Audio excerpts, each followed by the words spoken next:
الله النور بسم الله النور بسم الله النور بسم الله النور بسم الله نور النور بسم الله النور. All right, get ready, because we're going deep today, a deep dive into Wilaya. Ooh, Wilaya. But not the surface level stuff. No, we're talking mystical dimensions. I like where this is going. The kind of stuff that'll make you rethink everything you thought you knew, even if you've been studying this for years.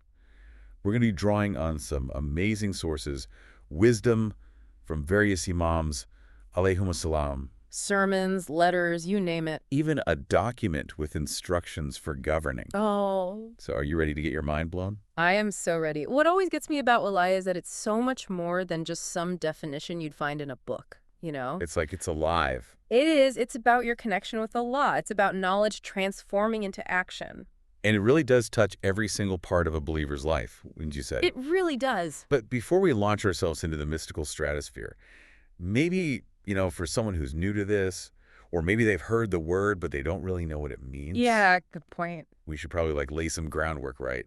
Definitely. And I think a perfect place to start would be with Imam Ali, alayhi salam, in his Sermon of Faith. He explains that faith, the very essence of faith, it's chosen by Allah. That's a Gift to those he loves. Amazing. And get this, he describes faith as a fortress. A fortress? Yes. A source of security, guidance, even adornment. It's like, when you think about it, faith is this incredible, multifaceted, jewel. Okay, I'm already hooked. But where does Wilaya fit into all of this? So Imam Ali, alayhi salam, makes it super clear that Wilaya is inseparable from faith. Right. It's not just about believing, right? It's about what you do with that belief. Right. It's about the knowledge you gain and then how that knowledge shapes your actions. It's about aligning yourself with the divine will, truly embodying those principles. So it's like taking that jewel of faith and then letting its light shine through your actions out in the world. Exactly. And, if we look at another one of Imam Ali's alayhi as-salam sermons, the Sermon of Dibbaj, we see Wilaya presented as the ultimate path to closeness with Allah. Oh, wow. It's about actively seeking that connection through very specific actions and beliefs. Okay. Now you have to give me the specifics here. What actions are we talking about? Well, Imam Ali, alayhi as-salam, highlights several. Belief in Allah and his Prophet, may the peace and blessings of Allah be upon him and his family. Of course. Fighting in his cause, performing Hajj, maintaining those ties of kinship. Those family bonds. Yes. All of these are powerful expressions of Wilaya. I love that you bring up these big actions, because it really makes me think, okay, I might not be on a literal battlefield, but am I standing up for what's right in my everyday life? Right. Am I nurturing those bonds of family? It makes you really examine how these grand principles show up in your own little corner of the world. And that's the whole point. It's recognizing those principles in our everyday choices. Right. Realizing that even seemingly small actions, if they're done with the right intention, Yeah. those can be acts of Wilaya. Intention, that's key. It really is. It's like the secret ingredient that transforms every action. It really is, yeah. So, okay, we've built this foundation. Wilaya is intertwined with faith. It's a path that leads us closer to Allah. But I've heard that there's even more to discover, right? Deeper, maybe even a little bit mind-blowing. Oh, absolutely. We are about to dive into the esoteric, Well, okay. the metaphysical aspects of Wilaya. And for this, we're going to turn to Imam al-Hadi, alayhi salam, and his work, The Refutation of Fatalism and Indeterminism. Okay, those are some heavy concepts. Oh, yeah. Maybe you can unpack those a bit for me. Of course. Okay, so imagine you're caught between two extremes. On one side, you have fatalism, where everything is predetermined. So you feel like a puppet. Exactly. And on the other side, there's indeterminism, where you have absolute free will. Complete. But maybe you feel a little lost in all of that freedom. Imam al-Hadi, alayhi salam, he refutes both of these extremes. And he gives us this nuanced understanding of how our free will and Allah's decree, how they coexist within this framework of Wilaya. So it's not just one or the other. Nope, it's not that simple. We have choices that matter, but Allah also has a plan. Exactly. So how does Imam al-Hadi, alayhi as-salam, explain this balance? He uses this parable, and it's so clear. It's the story of a master and a slave. The master, he entrusts the slave with some money, Okay. and he tells him to spend it wisely. Mm. Now, the slave has the choice to obey or disobey, but the master ultimately holds the purse strings, right? Right. This shows how we have agency, we can make choices, but it's within the framework of Allah's will. That is a powerful analogy. Right. It's not that our choices are meaningless, Right. but we're also not totally independent, you know? Yeah.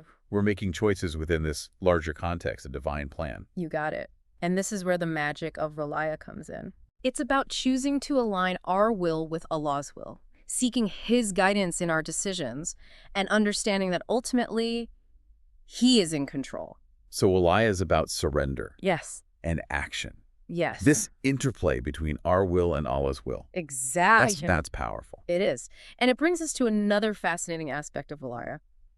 The special status of the loyals, those who follow the lineage of the Prophet. May the peace and blessings of Allah be upon him and his family through his family. Those who follow this line. In the eyes of the Imams, alayhimu salam, these loyals, they hold a very special place. Okay, see, this is something I've always been curious about. I knew you would be. What is it about the loyals, the Shia, that makes them so special? Well, Imam al-Bakir, alayhi salam, provides this fascinating categorization of the Shia in his sermon of the groups. Okay.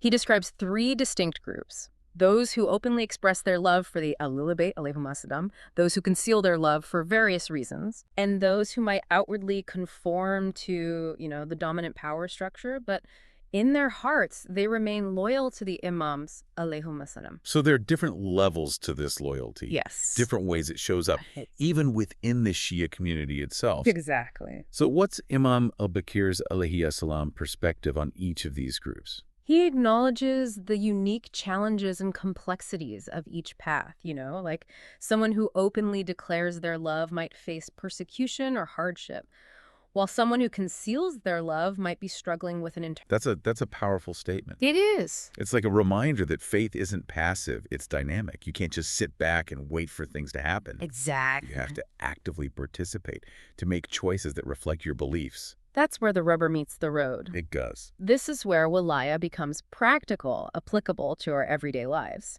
Imam Sadiq, alayhi salam, gives some very specific guidance on how to live a life of Wilaya, even in challenging situations. I'm all ears. What kind of guidance? In his teachings from the explanation of the prohibitions, Imam Sadiq, alayhi salam, tackles a dilemma that's so relevant today. Look at that. It's the question of working under unjust rulers. Oh, wow. Yeah, big one. He actually prohibits working in government positions under these rulers and emphasizes seeking halal earnings. So it's about making ethical choices even when there might be financial consequences. Right. It's about refusing to be part of systems that are unjust or oppressive. Exactly. It's about aligning your actions with your values, not compromising your integrity. But that's where it gets tricky, right? Because things aren't always so black and white. Yeah, sometimes you have to compromise to survive. Real life is full of gray areas. It is. But what Imam Sadiq alayhi salam is emphasizing is this critical importance of awareness and intention. Mm-hmm. It's about recognizing the potential pitfalls, right? Mm-hmm. Being mindful of that slippery slope of compromise and striving to make choices that, align with our values, even when it's hard. So it's about being aware of those seemingly small compromises that can, over time, just kind of eat away at our integrity and pull us away from the path of Wilaya. Exactly. And it's not just our work life either. It's everything. It's how we spend our money, how we treat others, how we conduct ourselves in the world. So Wilaya is like this all-encompassing thing. It is. It's a guiding principle that should shape every decision we make. Beautifully put. It's about aligning our will with Allah's will, seeking His guidance, and striving to embody those principles in every aspect of our being. Listening to you, I'm realizing that Wilaya is not something you just achieve, and that's it, No. It's like a lifelong process. It is. A constant effort. It is. To become better. Yes. To become closer to Allah. Yes. To align ourselves more with the teachings of the Imams, alayhimu. Yes. And it's comforting to know that we're all on this journey together in different places along the path. Absolutely. There's no judgment, only encouragement to keep striving, keep learning, keep deepening that connection with Allah. So if we had to sum up everything we've learned about Wilaya so far, what would be the key takeaways? Yeah. What nuggets of wisdom do you hope people will remember? Well, let's see. That's a great question. A lot to unpack there. There is. But I think a big takeaway for me is that Wilaya, it's not some passive thing. Oh, It's about taking action. it is. It's about, as we heard from Imam Sadiq, alayhi salam, Uh-huh. Allah holds us accountable when we can act. That's such a key point. Yeah. And it's not always about those big, splashy actions. Yeah, it's the everyday stuff. Yeah, it is. How are you using your money? How are you treating people around you, even the difficult ones? Even though. Because it's all a reflection of your wilaya. Walking the walk, right. Not just talking. Absolutely. Another thing that really resonated with me, this idea that, like, we're not alone on this journey. Oh, no, not at all. We're part of this lineage. They are. This Yeah. community connected by our love for the Ahlul-Bayt, alayhi salam. Exactly. And Imam al-Bakir, alayhi salam, he recognized that there are so many ways to express that loyalty, and what matters is that sincerity of the heart. So it doesn't matter where you are on your path, you're part of something much bigger. That actually makes me think of something I've been meaning to ask you. We've been talking about Wilaya as this path, this active process of aligning ourselves with Allah's will. But I have to say, sometimes it feels like things just kind of fall into place. Oh, yeah. In a way that I never could have planned. Mm-hmm. Almost like there's some like divine hand guiding things behind the scenes, you know? You know, that reminds me of a saying by Imam Aritha, alayhi salam. He said, when God wants to do an action, he seizes the minds of the servants and does that action perfectly. Then he gives them their minds back. Therefore, they wonder how and when such an action occurred. Oh, wow. Okay, that gave me chills. It's powerful. It's like those moments where everything clicks into place so perfectly that you can't help but feel like there's a higher power at work. Exactly. And maybe that's the deepest part of Wilaya, surrendering to that divine flow. Letting go. Trusting that Allah has a plan. Even when we can't see it. Even when we can't. It's that trust, that surrender that lets us go beyond our limited understanding and embrace the mystery, you know? It's a beautiful saying, a reminder that even when we're lost or confused, Allah is always guiding us. Always in control. Always. You know, this whole conversation has been such a mind-blowing experience. I'm so glad. I thought I knew a decent amount about Wilaya coming into this, but you've helped me see it from a whole new perspective. I'm so happy to hear that. I hope it's inspired our listeners to keep exploring these ideas, to really dig into the sources and find what resonates with them. Absolutely. Because Wilaya, it's not just some theory. It's a way of life. It is. It's about making your faith part of everything you do, every choice you make. It's about taking action, being conscious, and remembering that you're part of something so much bigger than yourself. And never forgetting to surrender to the wisdom and guidance of Allah, trusting in His plan for you. Beautifully said. May Allah give us all the strength and clarity to walk this path with open hearts. And unwavering commitment. Yes. And on that note, my friend, until next time. Keep diving deep. So many gems of wisdom to take away. It is hard to pick just one, but I'll try. Yeah. For me, it's that Wilaya is all about action. Absolutely. Not just like having faith tucked away in your heart. No, it has to come out. Yeah, letting that faith flow through what you do. Because as Imam Sadiq, alayhi salam, said, Allah holds us accountable. When we have the means to act. Exactly. Yeah, that's huge. And I think sometimes people get tripped up thinking that action has to be this like big grand gesture. Right. It doesn't. But really, it's those daily choices. Yeah. The little things we do. Little things add up. They really do. How you spend your money, how you treat the people around you, even the difficult ones. Especially those. Right. It's all part of it. All a reflection of your wilaya. It really is. Walking the walk and not just talking the talk. I like that. You know, and another thing that I think is so powerful is realizing that we aren't alone in this. Not at all. We are part of this lineage. This legacy. Connected by our love for the Ahlul-Bayt, alayhimu salam. Exactly. And Imam al-Bakir, alayhi salam, acknowledged that there are so many ways to show that love. Yeah. And what's important is that it's sincere. Sincerity. Yes. So no matter where you are on this path, you're not alone. Yeah. You are part of something so much bigger than yourself. And that's a beautiful thing. It is. And it actually makes me think about something else we've been talking about. You know, wilaya as this path, this active process of aligning ourselves with Allah's will. But I have to be honest, there are times when it feels like things just fall into place. Oh, I know what you mean. In ways I could never have imagined. It's like magic almost. Almost like there's a divine hand at work, you know? Guiding things behind the scenes. Yeah. That reminds me of a beautiful saying by Imam Aritha, alayhi salam. Oh, I love the sayings. He said, when God wants to do an action, He seizes the minds of the servants and does that action perfectly. Then he gives them their minds back. Therefore, they wonder how and when such an action occurred. Wow, okay, that is powerful. It really is. Those moments when everything just clicks into place. Yeah. You can't help but feel like there's something bigger at work. It's awe-inspiring. It really is. And maybe that's the most amazing part of Wilaya. What is it? Surrendering to that divine flow, trusting that Allah has a plan. Letting go of control. Even when we can't see the whole picture. It's that trust, that surrender that lets us go beyond our own limited understanding to embrace the mystery of it all, you know? So beautiful. It is, and I think it's such a comfort to remember that even when we feel lost, confused, Allah is always with us. Always. Guiding us. Always in control. I have to say, this whole deep dive has been incredible. It has. It's really been mind-blowing. I'm so glad you feel that way. I came in thinking I knew a fair bit about Wilaya, but this conversation, it's given me a whole new perspective. I'm so happy to hear that. I hope our listeners are feeling inspired to learn more, to explore these concepts, to see what speaks to them. I hope so too. Because remember, everyone, Wilaya isn't just some abstract concept, it's a way of life. It really is. It's about bringing your faith into everything you do. Every single choice. Taking action, being conscious, and remembering that you're a part of something much, much bigger. Absolutely. And above all, surrendering to the wisdom of Allah.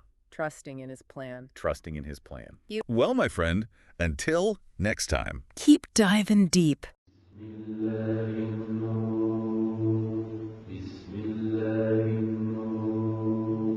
بسم الله النور بسم الله النور بسم الله نور النور بسم الله النور. Welcome to a deep dive into a truly fascinating concept in Shia Islam, Wilaya. You might be familiar with the basic idea of obedience, but we're going way beyond that today. Get ready to explore the Imams, alayhimu salam, profound cosmic role.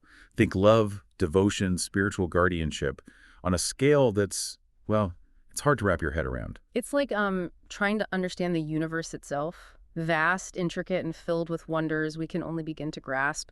Wilaya connects us to this bigger picture, you know. It invites us to see the Imams, alayhimu salam, guidance woven into the very fabric of creation. Okay, so let's unpack this a bit. We've got some incredible sources for this deep dive. Words from Imam Ali alayhi salam all the way to Imam al-Askari alayhi salam. Yeah. And they all point to three key aspects of Wilaya. First, we'll explore the Imams, alayhimu salam, as the light marks of God-fearing. Then we'll delve into this intriguing idea of them as the argument of God against the servants. And finally, hold on tight, because we'll be tackling this mind-blowing concept that God began creation with the Imams, alayhimu salam, and we'll seal it with them too. I'm already feeling a little overwhelmed by the sheer scale of this. How do we even begin to understand concepts this massive? It's like trying to fit the ocean into a teacup. That's where the beauty of these sources comes in. They offer us glimpses into these profound truths using language and examples that we can relate to. It's like they're providing us with stepping stones to cross an otherwise unfathomable expanse. All right, I'm ready to take those first steps. Yeah. Let's start with this idea of light marks of God-fearing.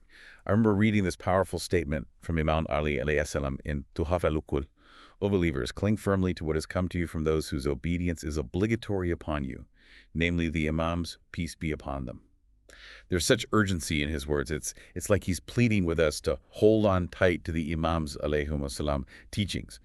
But why? What's at stake here? It's about our very souls, our connection to the divine. Imagine being lost in a dark forest, you know? You're surrounded by danger, uncertainty, and fear.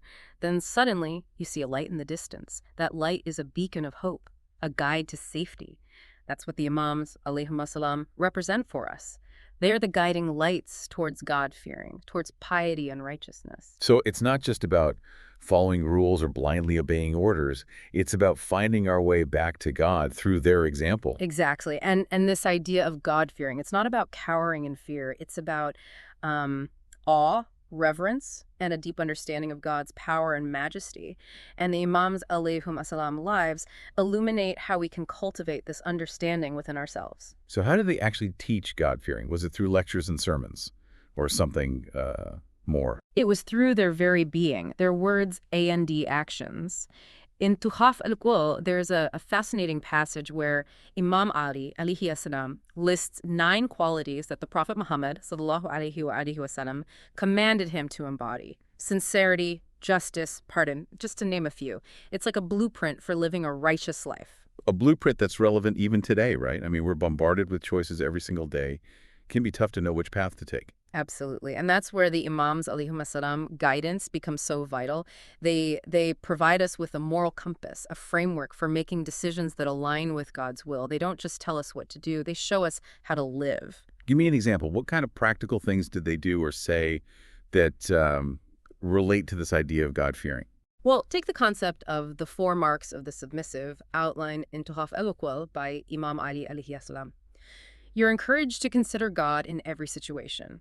Choose good over evil, ponder the day of judgment, and confide in God. These aren't just abstract principles. They're practices that shape our thoughts, our choices, and our entire way of being. That's really interesting. It's taking this huge concept of wilaya and bringing it down to earth. It's about how we show up in our daily lives, in our relationships, in the small decisions we make. You got it. And if you look at the Treatise of Rights by Imam As-Sajjad, alayhi salam, it's full of practical examples of how to live a God-fearing life. The rights of parents, children, teachers, neighbors. It's a guide to ethical living based on respect for God's creation. It's a reminder that God-fearing isn't some isolated practice. It's woven into every aspect of our lives. Precisely. It's not about empty rituals or outward appearances. And this is something that the Prophet Muhammad sallallahu alaihi wasallam emphasized as well. In Tuhaf Al-Uqul, he's quoted as saying, "No word is accepted unless it is applied practically. No word and no deed are accepted without intention. No word, no deed, and no intention without meeting the sunnah." So you're telling me that it's not enough to just talk about God-fearing. Our actions and even our intentions have to be in alignment. That's a pretty high bar. It is a high bar, but it's a bar set by those who perfectly embodied God's will. The Imams, alayhim salam, didn't just preach about piety, they lived it. And that's what makes their example so powerful, so compelling for us to try and follow. So how does this connect to the next point, the Imams, alayhim salam, as the argument of God against the servants? I've got to admit, that one's always been a bit of a head-scratcher for me. It is a concept that requires some unpacking, but it's also one of the most profound aspects of wilaya. Think of it this way. The Imams, alayhim salam, lives are a living testament to the truth of God's teachings. Because they perfectly embodied those teachings. Exactly. Their very existence becomes an argument against those who choose to ignore or reject God's message. Imagine someone claiming that it's impossible to live a truly righteous life. Then you point to the Imams, alayhim salam, and say, look, it's not only possible, it's been done. Okay, that makes more sense. So their lives are like a living proof of what's possible when you truly surrender to God's will. Yes. And this idea is echoed in Imam Ali's, alayhi salam, words in the Sermon of Dinabaj, where he states that the best means by which seekers of nearness to Allah, the glorified, the exalted, seek nearness is the belief in Him and His Prophet and what they brought. It's about aligning our beliefs and actions with the examples set by the Prophet Muhammad sallallahu alaihi wasallam and carry forward by the Imams, alayhim salam. And this raises an important question for all of us. Are we truly striving for that alignment? Or are we getting caught up in hypocrisy and empty words? Because the sources don't shy away from contrasting true faith with its distorted reflection. You're thinking about the descriptions of hypocrites in the Treatise of Rights and the immoral people and the quality of faith, right? It's like they're holding up a mirror, forcing us to confront our own inconsistencies. Exactly. In the Treatise of Rights, Imam Sajjad alayhi salam describes the hypocrite as someone who warns others against evil but continues to do it themselves. Someone who preaches good but doesn't practice it. It's that classic do as I say, not as I do mentality. And that's the complete opposite of what we see in the Imams alayhim salam, right? They lived what they preached, which makes their lives that much more of a powerful argument against those who try to justify their own shortcomings. Precisely. And there's a story in Tuhaf Al-Uqul that illustrates this so beautifully. There's this seemingly virtuous man that everyone is praising, but the Prophet Muhammad sallallahu alaihi wasallam questions his intelligence. It seems counterintuitive, right? But the Prophet sallallahu alaihi wasallam is highlighting that true virtue isn't about superficial appearances. It's about aligning your intellect and intentions with the will of God. That's such a powerful reminder for all of us. Are we just going through the motions, or are we truly striving for God-fearing in all aspects of our lives? And how can the Imams, alayhimu salam, example guide us on that path? This leads us to perhaps the most mystical, the most awe-inspiring aspect of our deep dive. The Imams, alayhimu salam, as the beginning and the ceiling of creation. You know, I was talking to a friend about this concept the other day, and he just couldn't wrap his head around it. And how do you even explain something like that? It is a concept that challenges our understanding of time, space, and even existence itself. But let's turn to the sources and see how they guide us. In Tuhaf Al-Uqul, we read these powerful words. God began the creation with us, and will seal it with us too. For us, he cancels whatever he wills, and by us, he saves against crises. For us, rainfall is descended. Do not let the shaitan urge you against God. Wow. I'm getting chills just hearing those words. It's like the Imams, alayhimu salam, are woven into the very fabric of the cosmos. To grasp this, we need to delve into the concept of Nur Muhammad, the light of Muhammad, sallallahu alaihi wasallam, which is central to Shia theology. It's this primordial light, the first creation from which everything else emanated. So if I'm understanding correctly, this light isn't something physical, right? It's more like a spiritual essence. You could think of it that way. And the Imams, alayhimu salam, as inheritors of this light, play a key role in the unfolding and completion of creation. Okay, bear with me here. This is where I get a little lost.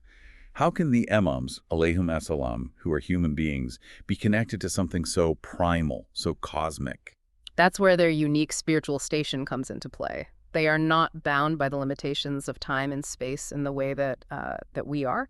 In the Concealed Imam, Imam al-Hussein alayhi salam says, his sempiternity was not from time, and his existence is not in the places. His nearness is his honoring, and his remoteness is his offending. It's a glimpse into their existence beyond the confines of our perception. So their connection to creation is something that transcends our understanding of the physical world. Precisely. And this brings us back to the concept of wilaya. It's about recognizing this profound cosmic connection, understanding that the Imams, alayhimu salam, are not just historical figures, but spiritual guides whose influence extends beyond the boundaries of our limited perception. I'm starting to see that wilaya is about so much more than just obedience. It's about recognizing the Imams, alayhimu salam, unique role in creation, their connection to the divine, and their guidance on our own journey back to God. And that's just the tip of the iceberg. We've got so much more to unpack. Before we move on, what's something that stands out to you about this idea of the Imams, alayhimu salam, cosmic role? What's a question you're still pondering? What strikes me is the sheer scale of it all. You know, it's both humbling and awe-inspiring to consider the Imams, alayhimu salam, connection to the very beginning and end of creation. Makes you realize just how grand the tapestry of existence truly is. It definitely puts our everyday worries into perspective, doesn't it? Yeah. I mean, when you're contemplating the cosmic role of the Imams, alayhimu salam, suddenly traffic jams and deadlines seem, well, a little less significant. Exactly, but it's not about dismissing our earthly concerns entirely, right? It's about recognizing that there's a larger context, a grander narrative unfolding. And the Imams, alayhimu salam, guidance helps us navigate both the mundane and the profound. Speaking of navigating, there's another dimension to this idea of wilaya that I'd love to explore. It's about the Imams, alayhimu salam, role as leaders and guides, not just in the spiritual realm, but also in the practical matters of governance and social responsibility. Ah, yes. This brings us to the realm of leadership as a reflection of wilaya. And what better example to illustrate this than Imam Ali's alayhi salam famous instructions to Malik al-Ashtar when he appointed him as the governor of Egypt.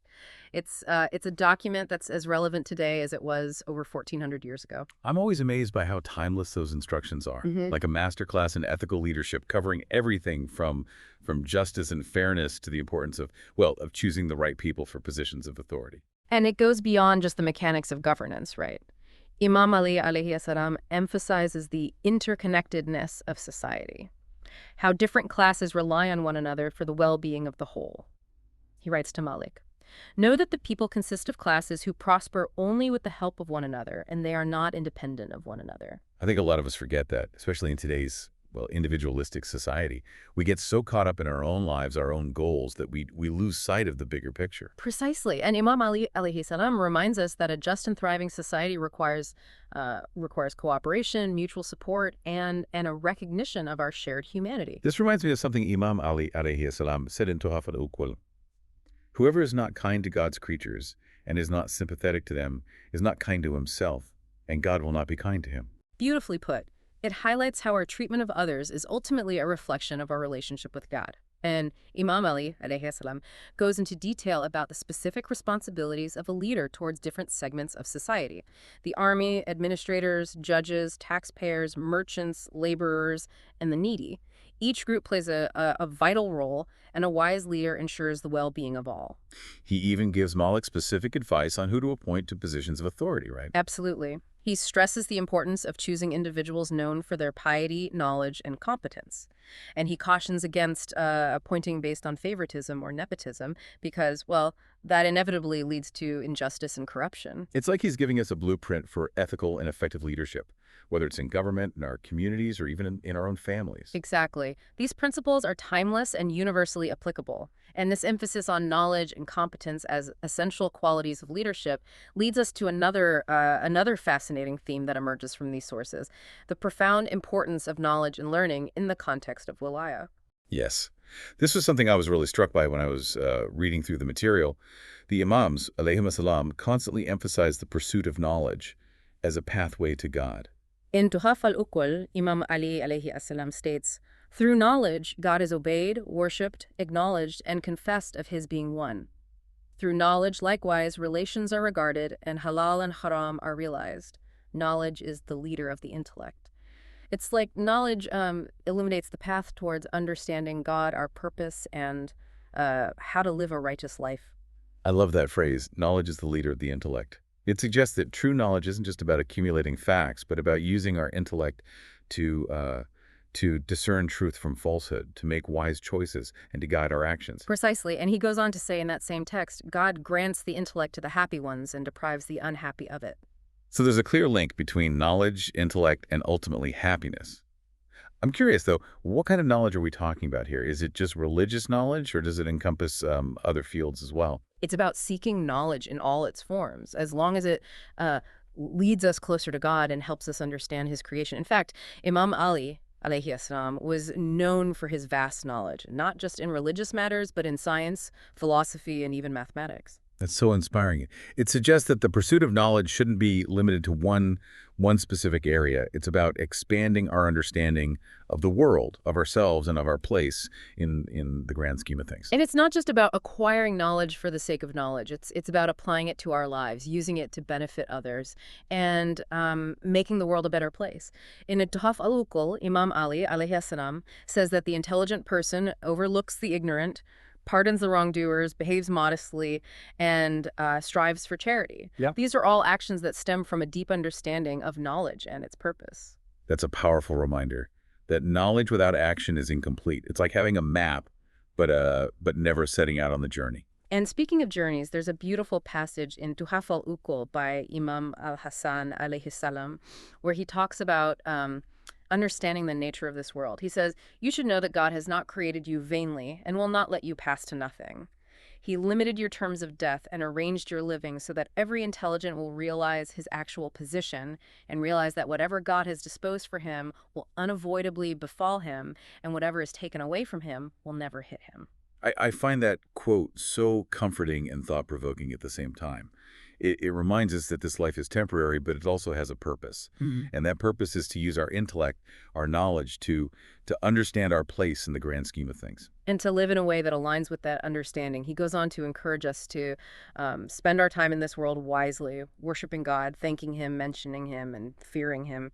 It's about recognizing the preciousness of this life and using it to draw closer to God. He also emphasizes that God-fearing is the door to all repentance, the head of all wisdom, and the honor of all actions. Mm-hmm. You've got it. It brings us full circle to that core concept of God-fearing as the foundation of a meaningful life. And this is where wilaya plays such a vital role. Because the Imams, alayhimu salam, with their perfect knowledge and embodiment of God's will, are our guides on this journey, right? They show us how to live a life of true God-fearing. Yes. They are the beacons of light, illuminating the path towards wisdom, towards righteousness, and ultimately towards God himself. Their lives and teachings provide us with the tools and inspiration we need to navigate this journey, even when it gets challenging. And speaking of challenges, there's another aspect to this journey that we need to address. It's the reality that life isn't always smooth sailing. We face trials, tribulations, and sometimes, well, outright injustice. How do we reconcile our faith, our belief in Wilaya, with the harsh realities of the world? That's a question that resonates deeply, especially when we consider the life and martyrdom of Imam Hussein alayhi salam. His story is a testament to the struggle against oppression, to the unwavering commitment to truth and justice, even in the face of unimaginable adversity. His words in the Concealed Imam about the hardships faced by the followers of the Ahlul-Bayt alayhimu salam are incredibly poignant.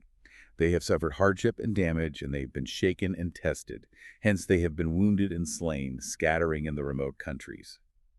It's a stark reminder that the path of Wilaya isn't always easy. It's not, but Imam Hussein alayhi salam also exemplifies the strength and resilience that faith can provide, even in the darkest of times.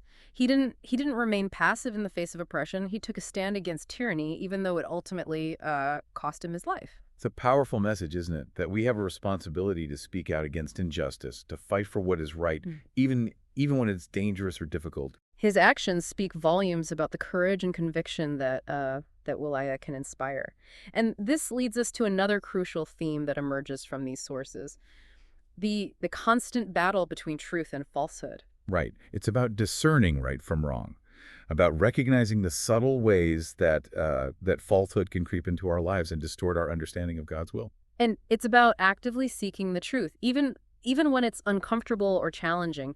In the explanation of the hadith of the two weights, Imam al-Hadi alayhi salam says, "You, God's mercy be upon you, should know that as we consider the traditions and the numerous narrations, we could find out that all things that are embraced by the Muslims who understand God's commandments and affairs had been either right or wrong. The right, however, should be followed while the wrong should be evaded." It's a simple yet profound statement that emphasizes our responsibility to discern and choose the path of truth. Especially in today's world where we're bombarded with information from all sides, it can be incredibly difficult to sift through the noise and figure out what's true and what's not. That's where the guidance of the Imams, alayhim as-salam, becomes so crucial. They are the beacons of truth, illuminating the path for us, even in the midst of confusion and deception. And the sources we've been exploring provide us with a framework for understanding the nature of truth, for recognizing falsehood, and for making ethical choices in our lives. They remind us that truth isn't just a matter of opinion or personal preference. It's something objective, something rooted in the divine. Exactly. And the pursuit of truth isn't just an intellectual exercise. It's a spiritual obligation. It's about aligning our hearts, our minds, and our actions with the will of God. You know, all this talk about truth and falsehood brings up something that often comes up when discussing Shia Islam, the concept of taqiyya. It's often misunderstood and misrepresented, even used to accuse Shia Muslims of being secretive or dishonest. That's a gross mischaracterization. Taqiyya, or precautionary dissimulation, is about protecting oneself and one's faith in situations where expressing one's beliefs openly could lead to harm or persecution. It's about self-preservation, not deception. And it's important to remember that taqiyya is not unique to Shia Islam. It's a concept that exists in other faiths and traditions as well. Absolutely. It's a matter of survival when facing a hostile environment. And even within Shia Islam, there are clear limitations to when and how taqiyya can be applied. In Tuhaf Al-Uqul, Imam Ali alayhi salam specifically states that no taqiyya in drinking intoxicants and passing the hand over the slippers in the ritual ablution. He's clearly stating that taqiyya does not apply to essential religious practices or moral principles. So it's not a blanket excuse to lie or deceive. It's a nuanced principle that should be understood within the context of Islamic jurisprudence and with guidance from knowledgeable scholars. And it should never be used to justify actions that violate the fundamental teachings of Islam. This deep dive has been an incredible journey so far. We've covered so much ground, from the cosmic implications of Wilaya to the practicalities of living a God-fearing life, navigating the challenges of leadership, pursuing knowledge, and discerning truth from falsehood. And we've explored the often misunderstood concept of taqiyya, clarifying its purpose and limitations. But before we move on to the final part of our deep dive, I'd love to hear your thoughts on what we've discussed so far. What has resonated with you the most? What questions are you still grappling with? Honestly, it's It's been a lot to take in, but in a good way. It's like we've been peeling back these layers of understanding, revealing the depth and complexity of this concept of Wilaya. And we've only just scratched the surface. What strikes me is how practical these teachings are, even when, they're dealing with seemingly abstract ideas. It's not just about lofty concepts, right? It's about how we live our lives, make decisions, and interact with the world around us. That's so true. It's easy to get lost in the intellectual aspects of theology, but these sources are constantly bringing us back to the heart of the matter. How do we translate these teachings into actions, into a way of being in the world? And that's where the real beauty of Wilaya lies, right? It's not just a set of beliefs. It's a path, a journey of personal growth and spiritual development. I love that you use the word journey because it really feels like we're on this incredible adventure of discovery, uncovering these hidden gems of wisdom and guidance along the way. And the amazing thing is this journey isn't one we have to undertake alone. We have the guidance of the Imams, alayhimu salam, the support of our community, and the inspiration of countless others who have walked this path before us. Speaking of inspiration, one of the things that I find incredibly motivating in these sources is the emphasis on continuous self-improvement. It's not about reaching some kind of static perfection, but about constantly striving to become better versions of ourselves. Yes. It's about recognizing that we are all works in progress, right? And that this life is an opportunity for growth, for refinement, for drawing closer to God with every step we take.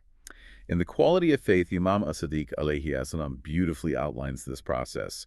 O son of Jindab, it is obligatory upon every Muslim who claims of knowing us to maintain judgment with his deeds every day. If he notices that he has done a good deed, he should do it increasingly. And if he notices that he has committed an evil doing, he should seek God's forgiving it so that he will not be disgraced on the day of resurrection. It's about holding ourselves accountable, acknowledging our shortcomings, and constantly seeking to align our actions with our beliefs. It's like we're given this incredible toolkit of spiritual practices and ethical guidelines. And it's up to us to use them to shape our character, refine our intentions, and ultimately transform ourselves from the inside out. And this process of transformation is intimately connected to Wilaya.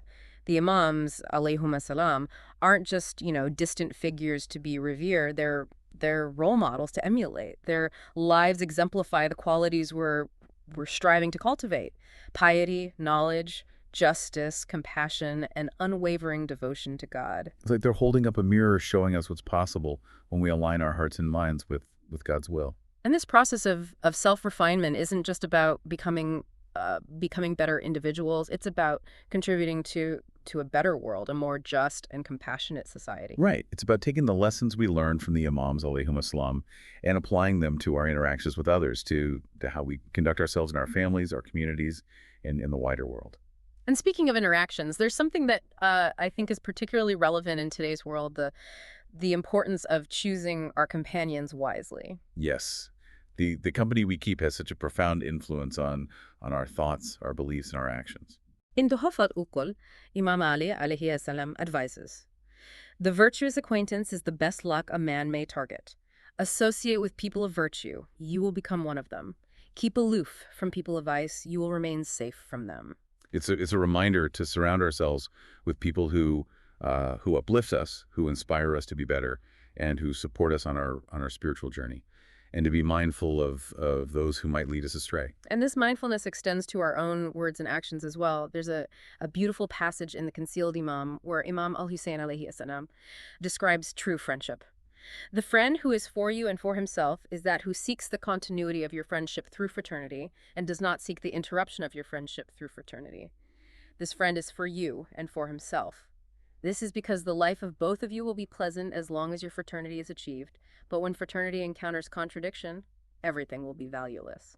It's about finding friends who are with us for the right reasons, who want to see us grow and succeed, both spiritually and in this world. And it's about being that kind of friend to others as well. And just as we should be mindful of the company we keep, we should also be aware of the words we speak.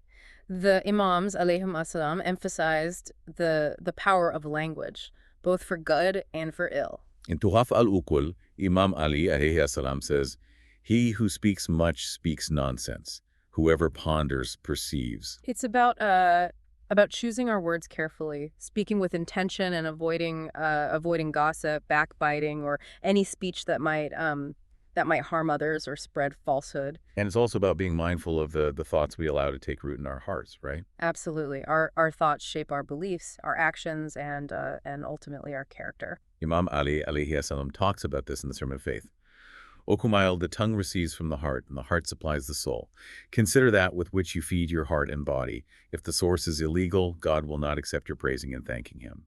It's a reminder to be vigilant about the influences we expose ourselves to cultivate a positive inner environment, and to guard our hearts from negativity, envy, and anything that might distance us from God. So it's a holistic approach, isn't it? Wilaya guides us in all aspects of our lives, our thoughts, our words, our actions, our relationships, and ultimately our connection to the divine. It's about striving for excellence in every dimension of our being, about constantly refining ourselves, and about recognizing the Imams, alayhimu salam, as our guides and role models on this journey. As we delve deeper into this concept of wilaya, I think it's important to remember that it's not just about intellectual understanding. It's about love, devotion, and a deep yearning to connect with the Imams alayhimu salam on a spiritual level. It's about recognizing their unique station, their closeness to God, and their unwavering love and compassion for us, even in our moments of weakness or straying.